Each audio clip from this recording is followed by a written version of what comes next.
कारगिल युद्ध भी कोई बहुत बड़ी ऐसा युद्ध नहीं था। वो तो हमारी धरती थी, हमारी जमीन थी, जिसमें पाकिस्तानियों ने कब्जा किया था। उनको उधेड़ने की बात थी, उनको हटाने की बात थी।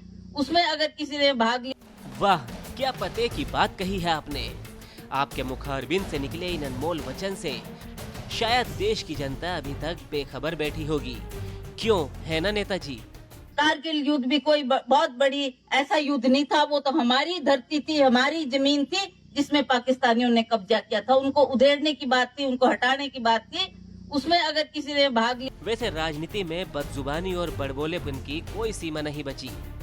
कोई भी नेता कुछ भी बोल जाता है, कभी किसी की जात को लेकर, तो कभी किसी के धर्म को लेकर।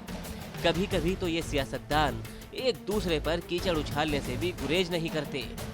तो ऐसे में अगर हिमाचल प्रदेश की मंडी संसदीय सीट से कांग्रेस की प्रत्याशी प्रतिभा सिंह ने अगर कारगिल युद्ध पर यह बयान दे दिया, तो कुछ गलत थोड़े ही कर दिया है।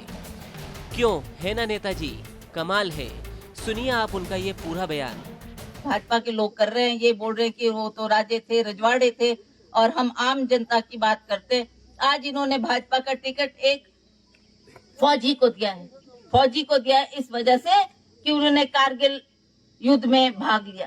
कारगिल युद्ध भी कोई बहुत बड़ी ऐसा युद्ध नहीं था। वो तो हमारी धरती थी, हमारी जमीन थी, जिसमें पाकिस्तानियों ने कब्जा किया था। उनको उधेड़ने की बात थी, उनको हटाने की बात थी। उसमें अगर किसी ने भाग लिया हो और वो श्रेय लेना चाहे जी हमारे कारगिल युद्ध के बड़े भारी ये सैनिक रहे, इन्होंने बड़ी फतेह हासिल किए, तो मैं समझती हूँ ये कोई सही बात नहीं है। इस तरीके से उनको प्रोजेक्ट करना, वो चाहते हैं कि एक्स सर्विसमैन की जितनी भी वोट है वो उनको पढ़नी चाहिए। तो इस तरीके का प्रचार ये लोग बीच में।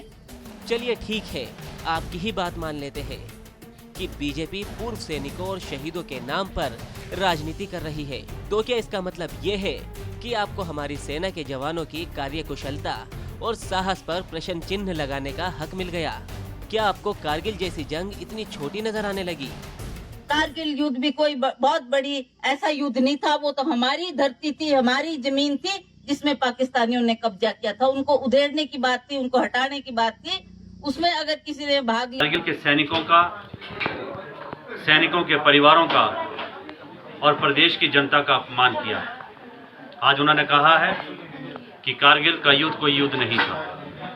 मुझे आप आज ये जानना है कांग्रेस पार्टी से कि उनकी नज़र में युद्ध की परिभाषा क्या होती है।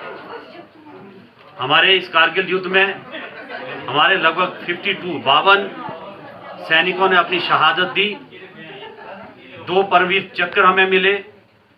देश के अंदर लगभग 527 लोगों ने अपनी शहादत दी। वो कारगिल युद्ध जिसमें देश के 500 से अधिक तो हिमाचल प्रदेश के करीब 50 वीर सपूतों ने अपने प्राणों की आहुति देकर शहादत पाई थी। कई माताओं ने अपने लाल और कितनी सुहागनों ने अपने सुहाग की कुर्बानी दे डाली। न जाने कितने मासूम बच्चों के सिर से उनके पिता का साया छिन गया और कितने घरों के चिराग बुझ गए। उस कारगिल पर जीत के बाद हमारा देश हर साल गर्व से विजय दिवस मनाता है।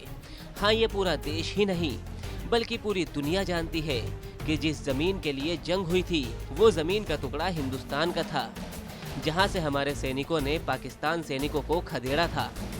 लेकिन इसका क्या मतलब है कि आप अपनी चुनावी सभा में उस कारगिल युद्ध को छोटा सा बता देंगी? दरअसल प्रतिभा सिंह के ये बोल वचन बीजेपी की ओर से ब्रिगेडियर खुशहाल सिंह को कैंडिडेट बनाने को लेकर निकले हैं। प्रतिभा सिंह के मुताबिक बीजेपी पूर्व सैनिकों को उम्मीदवार बनाकर सैनिकों और पूर्व सैनिकों और उनके परिजनों के सिर्फ वोट हासिल करना चाहती है। पंजाब तक के लिए मंडी से परी शर्मा के साथ सोलन से राजेश शर्मा की रिपोर्ट।